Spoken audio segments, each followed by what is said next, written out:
with cosmic energy as claimed by Van Tassel.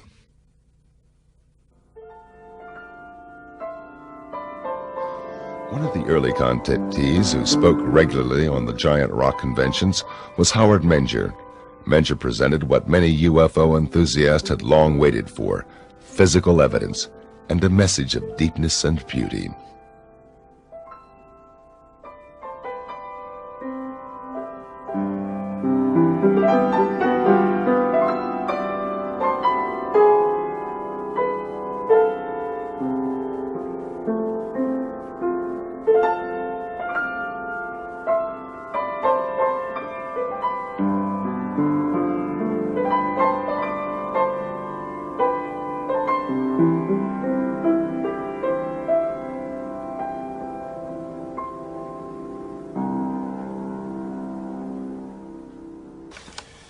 I was inspired by a trip to New York State in the Catskills. I was on my way up there under some kind of control. It seemed almost like the wheel was moving by itself. I know it sounds strange, but it's true.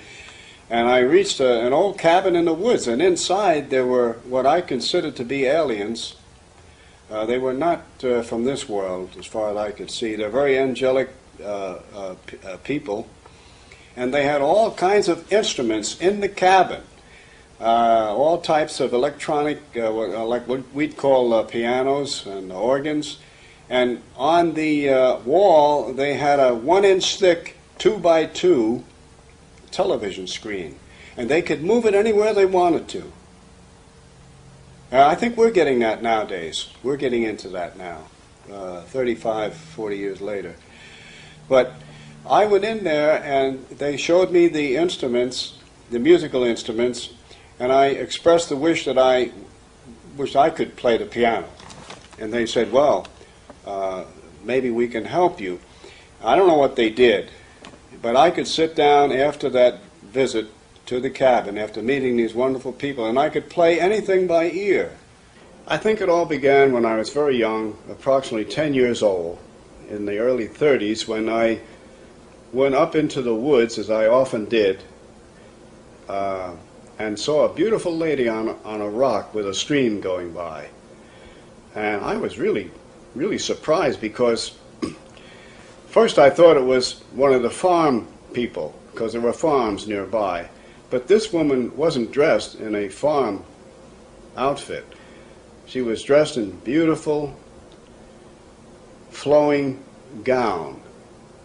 And she had long blonde hair and gold-colored eyes. And she seemed to be waiting for me as though she knew I'd be there. And when she spoke in perfect English and a beautiful voice. And I was only 10 years old, but I want to tell you, this was quite an experience. She was like an angel, like talking to an angel. And she seemed to know all about me. And she mentioned some things that would happen in the near future. She departed almost like a vision, just disappeared, and I went back home. I didn't talk about it for weeks, not even to my brother, who often went up in the woods with me. We saw discs in the sky, my brother and I, during that period, that same period. And as time went on, some of the things that she had predicted were coming true. They continued from the girl on the rock right on up to the very significant ones in 1956, when the craft came in, these huge 40 to 50 foot craft, and they carried these beautiful angelic aliens. And of course, at first I wasn't ready for any of this. No cameras, no recording equipment, no witnesses. But after that, I prepared myself with cameras, witnesses. I had witnesses. I was taking a movie on one incident in 1956 in Highbridge, New Jersey, where a craft was coming in. It's in my new book, the Highbridge incident. The pictures are in there. And the craft is coming in, and I'm taking a colored movie, 8mm movie of this. I have several witnesses from the local area and also a federal agent from the Bureau in Newark, New Jersey, was standing right next to me. I was filming a craft coming in. The door opens when it landed, and two men got out. One went to the left, one went to the right, and then a beautiful lady got out. But she had a type of spacesuit on. And she walked toward me, and when she got about 25 or 30 feet from me, she didn't say a word. And she touched something shiny on her belt. And that shiny thing got bigger and bigger and bigger and finally enveloped her whole body to where I could see her body as a light form. And then it disappeared. And I was really surprised. I yelled back at the craft. I said, "Where did she go? Where is she?" And they yelled back in perfect Oxford English, "She's here with us in the ship." So evidently their technology has taken them into some type of teleportation, which we haven't approached that yet. Our scientists have not approached that yet, that I know of. And so evidently they have mastered time, motion, and energy in some way. Shortly after that, the two men went in the craft, the door closed, and it silently rose and left the area. I only have parts of it and slides I made from the original. The Federal Bureau of Investigation, the Bureau out of Newark, New Jersey, took the original film. As you know, there is a definite government cover-up for three reasons: political, religious, and scientific, and for national security.